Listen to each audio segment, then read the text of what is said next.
পূর্ববর্তী ফ্যাসিস্ট আমলের কারণে বাংলাদেশের জনগণ এই মুহূর্তে আপনাদের উপরে আস্থাহীনতায় ভুগছে। প্ল্যানটা হচ্ছে 12 তারিখ ভোট কেন্দ্র দখল করা। প্রশাসনের পক্ষ থেকে এরকম হামলা আশা করি নাই।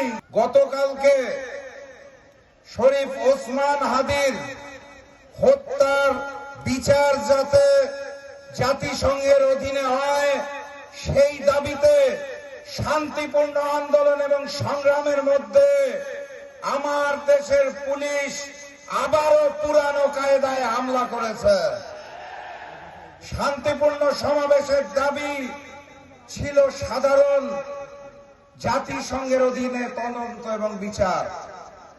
আমরা এই নতুন বাংলাদেশে প্রশাসনের পক্ষ থেকে এরকম হামলা আশা করি নাই। নতুন বাংলাদেশে জুলাই যোদ্ধাদের উপরে আবারও সেই হামলা আমরা আশা করি নাই। এই প্রশাসনের হাতেই 12 তারিখ জাতীয় নির্বাচন।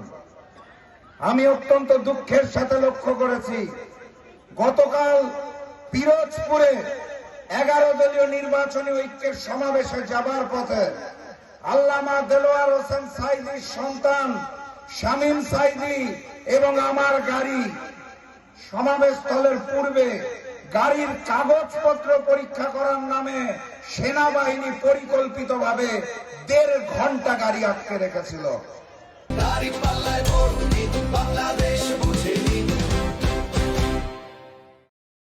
আমি বাংলাদেশের পুলিশ প্রশাসন এবং সেনাবাহিনীকে বিনয়ের সাথে মনে করিয়ে দিতে চাই, পূর্ববর্তী ফ্যাসিস্ট আমলের কারণে বাংলাদেশের জনগণ এই মুহূর্তে আপনাদের উপরে আস্থাহীনতায় ভুগছে। আগামী 12 তারিখ আপনাদের জন্য অগ্নি পরীক্ষা।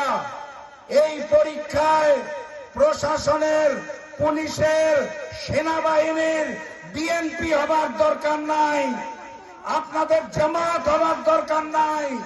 আপনাদের বাংলাদেশ হতে হবে, বাংলাদেশের মানুষের পক্ষে কাজ করতে হবে। সংগ্রামী সাথী এবং বন্ধুগণ, ওই যে লন্ডন থেকে একজন মুফতি এসেছে, জানেন তো আপনারা? আসার পরে বলেছে আই হ্যাভ আ প্ল্যান। প্ল্যানটা হচ্ছে 12 তারিখ ভোট কেন্দ্র দখল করা। আপনারা কি করবেন? পাহারা দিতে পারবেন? প্রতিরোধ করতে পারবেন? তাহলে এই হবিগঞ্জ জেলার দাঁড়িপাল্লা, দেওয়ালগড়ি এবং রিকশা 3টা প্রতীকে যেই 4টি আসন আছে, সেই 4টি আসনে জয়যুক্ত হয়ে আগামী দিনের প্রধানমন্ত্রী ডক্টর শফিকুর রহমানকে উপহার দিতে হবে।